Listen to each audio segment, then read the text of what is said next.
Ons is besig met ons reeks, ons het die eerste 2 afgehandel voordat ek weg is en ons is besig met die reeks wat handel oor die Sinai kode, die gee van die wet van die Here.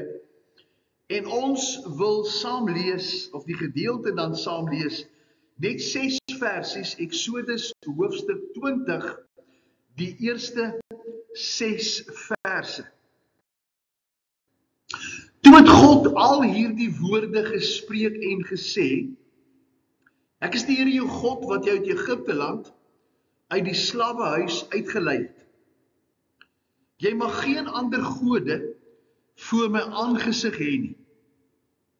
Jy mag vir jou geen gesneede beeld of enige gelykenis maak van wat bo in die hemel is, of van wat onder op die aarde is, of van wat in die waters onder die aarde is nie. Jy mag jou voor hulle nie neerbuig en hulle nie dien nie. Want ek, die Here jou God, is 'n jaloerse God, wat die misdaad van die vaders besoek aan die kinders, aan die 3de en aan die 4de geslag van die wat my haat. En ek bewys barmhartigheid aan duisende van die wat my liefhet en my gebooie onderhou. Ons gaan net tot daar lees uit die wonderlike woord van die Here. Die eerste 2 wette wil ons dan nou vanmôre met jou deel met die hooftema, die ooreenkoms van Sinai. Die eerste 2 wette gaan jy agterkom handel in wese oor die wegspring, sodat die res 'n natuurlike uitvloeisel sal wees. Ons ken die wette en dit word vir ons 'n stel moets en moenies baie keer. Of dit word iets wat ek moet doen om God te beïndruk. Wanneer ons praat oor die 10 gebooie, kom daar onmiddellik 'n sombere atmosfeer oor mense. Want die wet maak jou ongemaklik. Ek het 1 of 2 keer in die tyd wat ons nou weg was, gery en dan, jy ry binne die spoedgrens, maar wanneer jy die wet langs die pad sien, is jy dadelik bewus dat jy moet nou seker maak jy doen die ding reg. Dan kyk ek af, en dan sien ek maar ek is binne die spoedgrens. Maar dit maak jou ongemaklik. En dit skep 'n sombere atmosfeer. As jy nog verder stilte en ongemak by mense wil hê, dan moet jy vir hulle vra, noem bietjie vir my die wette.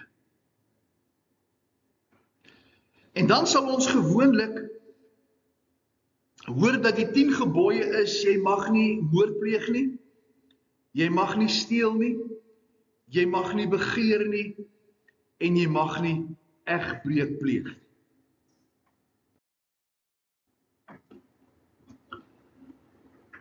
En dis waar dit eindig. Vir die res is die mens nie so baie vertroud mee nie. En dis vanmôre die probleem, al wat belangrik is dat ons moet weet dat daar wette is, en dat ons dit moet gehoorsaam, sal die meeste mense se reaksie wees. Hierdie wette is daar dat ek 'n grimmige God moet rustig hou. En dan soos die fariseërs my duime hier onder my kielibakke indruk en sê dat ek is tog beter as ander, want ek het nie gedoen dit wat die wet in sy wese van my vra nie.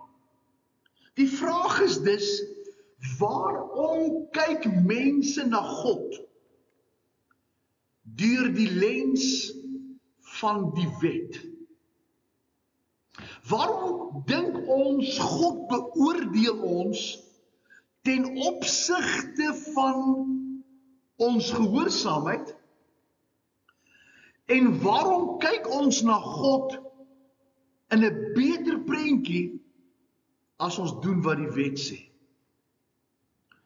Waarom is dit die natuurlike gewaarwording van mense dat om seker te maak dat God my gebede verhoor, vir my lewe goedkeuring gee, dat ek vir God aanvaarbaar sal wees en net bloot die wet nakom? Ons begrip is, daar's 'n goeie God, daar's 'n wonderlike plek, die hemel, en daar's slegte mense wat beter moet word, vir God aanvaarbaar moet word, om eendag dalk hemel toe te gaan. Ek is seker niemand van ons gaan beklei om hel toe te gaan. Maar ons kyk na God as die goeie God, 'n goeie toekoms, en ons moet ons poog en stry en beklei en met moeite probeer om daar te kom deur die wet te gehoorsaam. Dit is sekerlik 'n denkwyse om God te beskou deur die lens van die wet of deur 'n stel reëls dat hy my tog hemel toe sal vat as ek die meeste van hierdie wette nakom.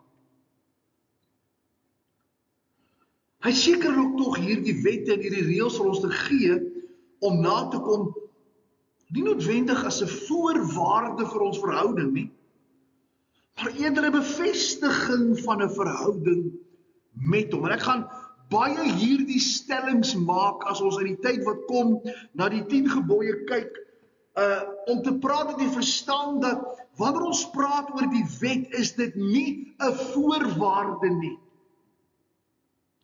God gaan nie beïndruk wees deur jou as jy die wet nakom. Dis 'n bevestiging dat jy in 'n verhouding is deur Jesus as die voorwaarde vir die verhouding gekies het. Die wet is nie gegee as 'n voorwaarde vir God se liefde en sy aanvaarding nie. Maar dit is 'n bewys, dis 'n bevestiging van sy liefde en sy aanvaarding as jy die genadige hand van God in Christus Jesus aanvaar. Dis eintlik die belangrikste wet om na te kom. Want die verhouding gaan wetgewing vooruit. Voorbeeld. My kinders lewe onder my reëls eers nadat ek hulle as kinders aanvaar het.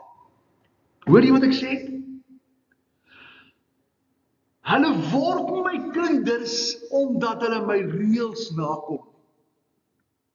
Hulle bly in my huis onder my reëls omdat hulle my kinders is. En dis vanmôre belangrik. Ons het verlede keer gesien dat God se eerste woorde aan die volk was, as jy kan onthou, slag 'n lam, hou 'n feesmaal. Smeer dan daardie lam se bloed op die bodrempel en aan die 2 deurposte van jou huis waarin jy woon, dat ek jou kan beskerm. Omdat ek jou as volk wil behou. Maar die essensie is nie dat jy die bloed sal smeer, dat jy goed genoeg is, dat jy jou beskerm nie. Maar vier die feesmaal, dat die lam in die plek van jou eersgeborene en later jou as mens voorgesterf het. Dit is so tragies, dat mense hierdie tyd waar ons nou ingaan wil fokus op die offer, maar dat die lam die fokus moet wees. En dat hulle mis dat Jesus jou verlosser is. En nou gaan jy vir my sê, maar dis nie wat gebeur nie. Jy gaan nou vanmôre vir my sê, maar dis nie ons bekommernis nie, dis nie ons fokuspunt nie. My vriende, ek wil vanmôre vir jou vra, hoeveel waarde gee jy vanmôre aan die feit dat Jesus aan die kruis gesterf het, omdat jy 'n sondaar was? Nie omdat ons sondaars was nie. Ons kan so maklik vir die Here sê, dankie dat U vir die wêreld gesterf het. Maar hou my uit die prentjie uit, ek is goed genoeg om die rites of die storie te deel, maar ek wil nie uitkom by die feit dat ek vanmôre onder die vloek van sonde is, omdat ek 'n verlosser nodig het. Hy het gesterf, omdat dit die enigste manier was, dat jy sy kind kan wees. Nie omdat ek die wette gehoorsaam nie, maar omdat ek julle in julle ellende raak gesien het in Egipte land, sê hy vir hulle, en julle wil red. Dis al wat julle moet doen. Want dit sou beteken dat julle my vertrou vir dit wat genoeg is. Dan is die verhouding belangrik wat ek vir die mens gekies het. Jy sien, die wette bring ons op 'n ander vlak van verstaan. Hy haal die volk met 'n lam wat geslag is uit Egipte uit, en eers 3 maande later, die baba is al 3 maande oud.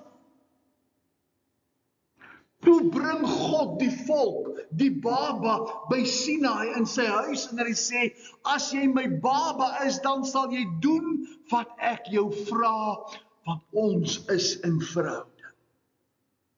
Sien jy, vir 3 maande was hy al reeds baba van die Vader. En eers na 3 maande sê die Here vir die volk, nou kan julle verstaan hoekom ek julle my reëls gaan gee. Die wette wat vir ons so maklik, wat ons so maklik onthou, is aan die einde van die wet geskryf. Die doodmaak nie en steel nie en begeer nie en valse getuies en eer jou vader en jou moeder en die egbreek, dit staan aan die einde. Want toe hy begin met hulle, toe begin hy met verhouding. Dit is die essensie.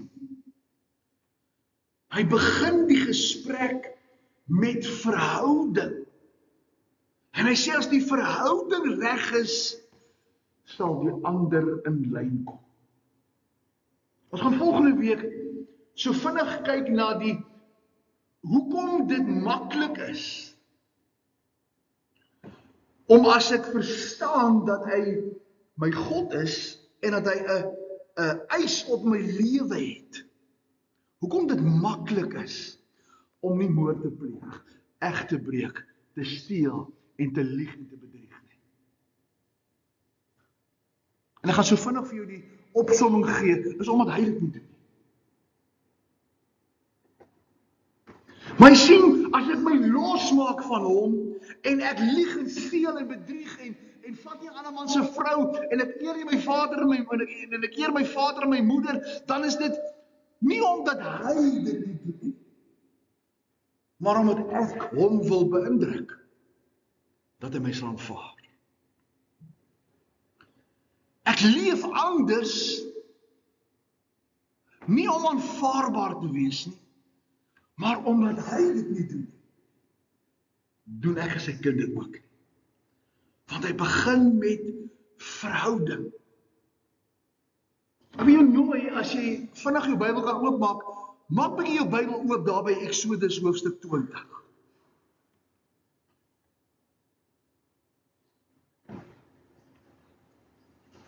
Ek sal onthou ons het verlede week gesê dat hy het die grootste geleentheid vanmôre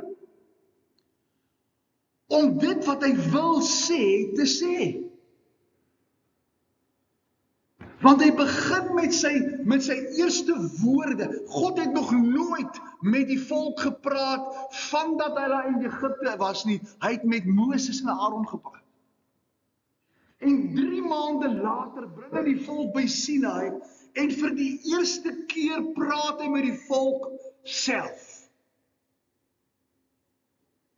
En wat lees jy? Ek is die Here jou God, wat jou uit Egipte land, uit die slawehuis uitgelei het. Praat dit van voorwaarde of bevestiging? Ek het julle nie uitgehaal omdat julle nie egbreek, nie steel, nie valse getuies pleeg nie, julle my Sabbat hou en dat julle al daai ander dinge doen nie, die ander 8 reëls nie nakom nie. Dis nie hoekom ek julle uitgehaal het nie. Julle het tog niks van dit gedoen nie. Maar ek is die Here julle God. Want die eerste 2 wette, as jy mag geen ander gode voor my aangesig hê nie, en jy mag nie geen gesneede beelde hê nie, dan sê die eerste 2 wette, bring God die mens op die plek waar hy die grootste besluit in sy lewe moet neem. As jy onder my reëls wil leef, kies my. Hoor jy wat ek sê? As jy my woord wil hoor, as jy my standaarde wil verstaan,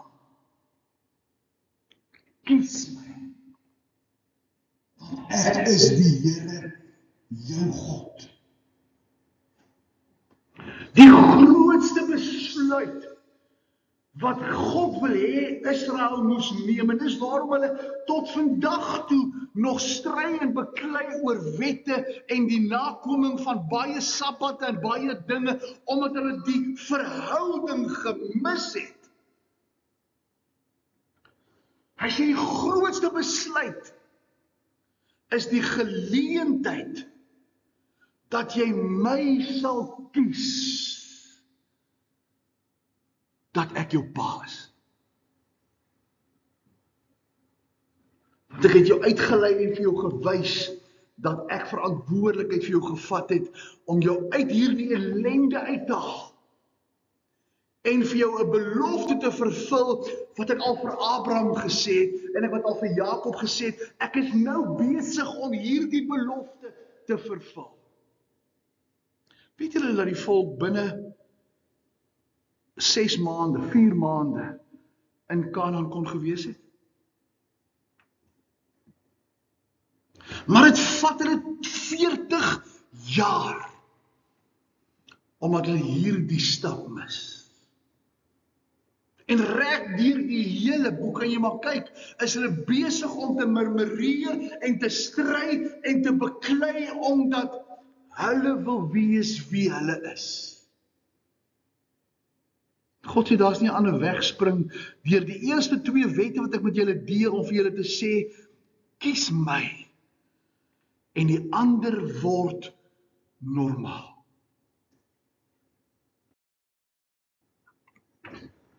Vertrou in my kruiswerk. Onthou jy die lam wat in geslag is, wat in die plek van die eersgeborenes gesterf het? Dis 1 lam vir 1 mens. Hierdie lam word nou 1 lam vir 'n volk. Ek het begin om vir jou te sê, die lam staan in die plek van die eersgeborene van jou huis. Hy's gered toe jy die lam geslag het. Maar ek wil hê hierdie lam moet 1 lam word vir jou hele huis, vir jou hele volk, vir die hele menslike geslag. En daarom sê Johannes toe hy Jesus sien, daar is die lam van God wat die sonde van die wêreld wegneem. Israel moet weet dat hierdie lam se offer genoegsaam is. Ek wil so ver gaan vanmôre en dis my opinie en ek het dit so geskryf dat as jy hierdie besluit nie neem nie, die res van die wette wat jy moet nakom nie relevant is nie. Of enige merk in jou lewe sal maak. As jy hierdie eerste 2 wette met sy aanloop verstaan, sal dit die impak hê dat die res natuurlik sal vloei. En as jy dit nie verstaan nie, kan jy maar ophou om die wet te vervul.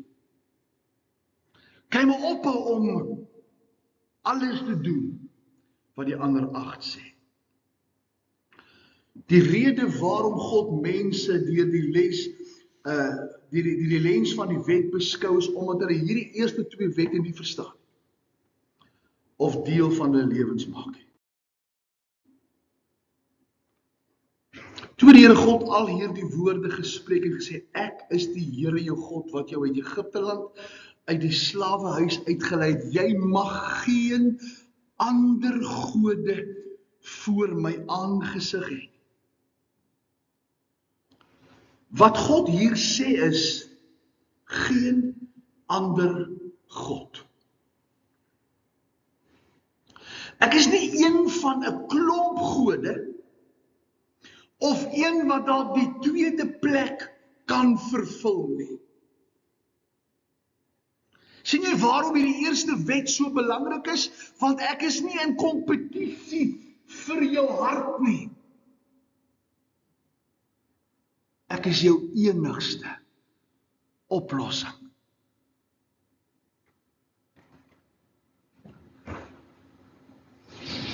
Daar mag geen ander God wees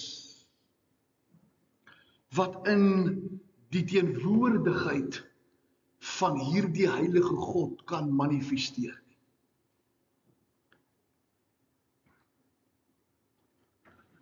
Die volk kom uit 'n kultuur van die Egiptiese veelgodedom wat hulle al vir 400 jaar verstaan het. En die Here begin hier en hy sê, laat God wees wie hy is en vertrou hom.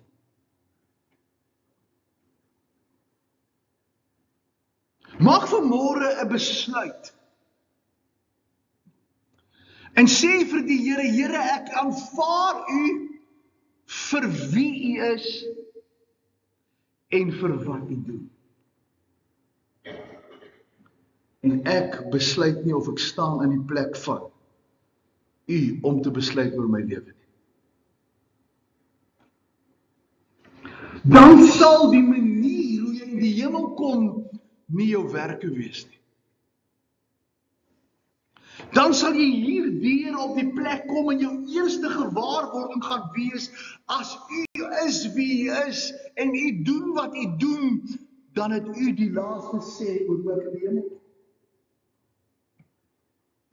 En ek nie kan besluit wat vir u goed genoeg en nie goed genoeg kan wees. God wil die volk se unieke God wees. En God wil hierdie volk uniek maak. Hy wil die unieke God wees vir 'n unieke volk. Dis waarom hy in Deuteronomium 6 sê, waar hy die wet vervul, hoor o Israel, die Here ons God is 'n enige. Ek is uniek. Ek is anders. En ek het nodig dat jy anders sal wees. Ek het probeer dink. In ons taal Ek hoop nie of ek met die ander franchise nou gaan te nakom nie, maar my kop het vir my gesê, hy wil ons Pick n Pay God wees. Die alles in een winkel. Nou kies of jy nou Checkers kies of OK kies of wat jy nou kies nie. Maar hy wil jou enigste plek wees waarheen jy roep. Hy wil die een wees waar jy onder een dak alles kan kry. As hy sê jy mag geen ander gode hê nie, dan wil God vir die mens sê, ek wil die enigste bron van jou hulp en jou voorsiening wees. Ek wil dus die een en die enigste wees, omdat ek die een en die enigste God is. Daar's geen ander een na my nie. Nou kies maar jou plek waar jy graag wil koop. Ek wil nie, as ek Pick n Pay is, Checkers wees nie.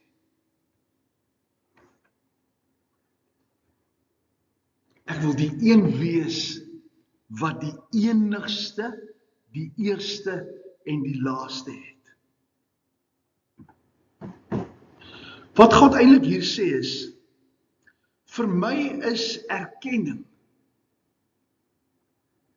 As hy sê, jy mag geen ander gode vir my aangesig hê, dan sê hy eintlik vir jou, vir my as God is erkenning baie meer belangriker as gehoorsaamheid.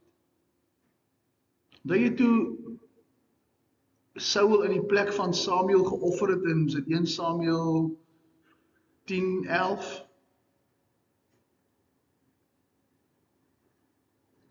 sê God vir Saul om gehoorsaam te wees. Gehoorsaam te wees is beter as slagoffer. Dit gaan nie vir my omdat jy geoffer het nie, Saul. Die offer is aanvaarbaar want jy moet offer. Maar vir my gaan dit dat jy moet erken. Ek het gekies dat Samuel die offer moet bring. Erkenning is baie meer belangriker, my vriende, as gehoorsaamheid. Dis net noodsaaklik as ek dis nie net noodsaaklik as die eerste gebod nie. Maar is ook die fondasie vir 'n ware lewe en 'n verhouding met God. Kom ons kyk na die tweede wet. Hy sê, jy sal vir jou geen gelykenis maak van enige iets wat jy as God wil erken of eer nie. Jy mag geen ander gode vir my aangesig hê nie.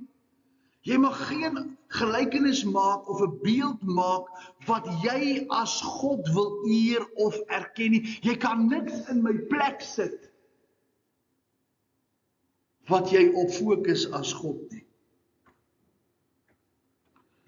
Dit klink baie keer so blote herhaling van die eerste. Maar wat God hier sê is baie, baie dieper.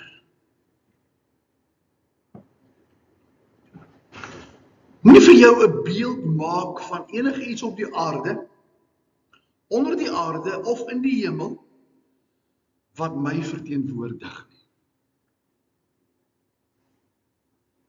Moenie my in 'n blik druk en my 'n gesig gee nie. Ek is die Here, jou God. En hoe ek myself openbaar, is hoe jy my moet aanvaar. Met ander woorde, moet my nie verklein in 'n God wat jy dink ek is nie. Dink so 'n bietjie. Dink so 'n bietjie aan die week wat verby is, as jy 'n keuse moes maak, of dat jy in 'n krisis was, of dat jy 'n vraag moes geantwoord het. En jy op die plek gekom waar jy besef dat al die ander deure wat jy oopgeskop het, toe is. Dat daar nie uitkoms is nie. Wat sou jou reaksie gewees het? Ek dink die Here sal my help nie. Ek dink nie ek het nodig om hierdie een vir die Here te gee nie. Hy sal my nie help nie. Ek dink nie die Here gaan hom bemoei om na my gebed te luister, want ek het dalk nie soveel reg dinge gedoen, dat dit genoegsaam punte sal opmaak, dat hy hierdie gebed vir my sal verhoor. Moenie my verklein in iets wat jy dink ek is en wat ek kan doen nie. Ek is die enigste God en laat my toe om daardie God op my manier te wees en nie in jou opinie of prentjie in te pas nie. Dit was en is nog een van die moeilikste dinge vir die mens om God net te glo en nie sigbaar te maak dat ek hom kan glo nie. Voorbeeld. Soos die Bybelgeskiedenis lees, dan sal jy weet dat terwyl Moses op die berg was om die wette te ontvang, is die volk besig met wat? Om 'n goue kalf te bou. Want hulle sê vir Aaron, ons het nou vir 40 dae nog niks van God gehoor nie. Moses is weg. Hy was ons tussenganger, nou is hy weg. Maak van ons iets. Maak vir ons iets. Dat ons kan sien en glo.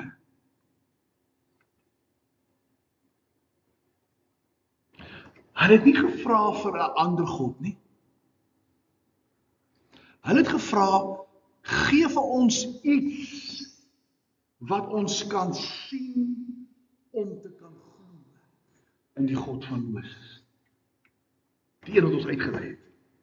Sien julle tog nie verstaan dat dit is nie 'n voorwaarde nie, maar dit is 'n bevestiging van ons verhouding. Maak vir ons iets. Moses is nie daar nie en hulle soek na 'n sigbare verteenwoordiging van God in hulle midde. Wie was hulle God? Moses. En toe Moses weg is, toe kan hulle nie glo nie. Want hulle het God verkleineer in dit wat hulle gesien het. En dis waarom hierdie tweede wet so belangrik is. Die tweede wet beklemtoon dit juis, moet my nie probeer menslik maak, deur van my 'n beeld of 'n voorwerp te maak wat julle kan sien en verstaan. Jy het nie nodig om God te verstaan nie. My toehoorder, ek wil vir jou sê, as ons God moet verstaan om salig te word, is ons almal verlore. Die grootste kennis van hierdie wêreld, in die bou van teologie, om God verstaanbaar te maak vir mense, sal jou nooit by God uitbring nie. Maar dis daardie Hebreërs 11 vers 6 om te sien asof hy bestaan. Om vir hom te sê, wys my wie u is. En as ek sien wie u is, sal ek sien wie ek is. Ek sal nooit kan sien wie ek is, as ek nie vir God vra, toon my u self nie. Ek wil jou nie in 'n prentjie indruk, Here, dat jy vir my verstaanbaar is nie. Ek wil u nie verstaan nie. Ek wil my verlustig, ek wil terugsit in wie u is en in wat u kan doen. Dis juis omdat niks met God vergelyk kan word nie. As jy die grootste God gebou het, is God nog groter. As jy die heerlikheid van sy teenwoordigheid deur emosionele opsweping, deur sang of deur gebed of deur wat beleef het, is God nog meer voortreffelik. Daar's niks wat ek en jy kan beleef of kan skep van God wat hom kan vergelyk en hom kan ewenaar. Die rede hiervoor is, moet God nie beheerbaar of lokaliseer nie. Moenie hierdie sien as die teenwoordigheid van God nie. Dis net die gebou. Dis nie God nie. Hierdie gebou is 'n mensgemaakte byeenkoms, maar dis nie hy nie. Want die probleem is, as ek hierdie sien as die teenwoordigheid van God en God se stem, dan as ek hier uitgaan, is ek los van hom. En dis baie Sondag God Christene. Moet God nooit in kompartemente plaas of hom probeer indruk in plekke of uitlaat by plekke waar hy nie is nie. Hy is oral daar, hy is oral uniek. Anders as ek sê, as jy uit die gebou uit is, dan verlaat jy die teenwoordigheid van God en jy is buite op jou eie. Ek het met groot hartseer in hierdie tyd wat ons weg was, op weer net gesien hierdie verskil. Van mense wat goeie dinge koppel aan Christendom. En dat as hy hier is, ek praat nie van hier van julle nie, maar is ook seker waar. As hy hier is hy 'n baie anderste mens as wat jy hom buitekant op die straat kry.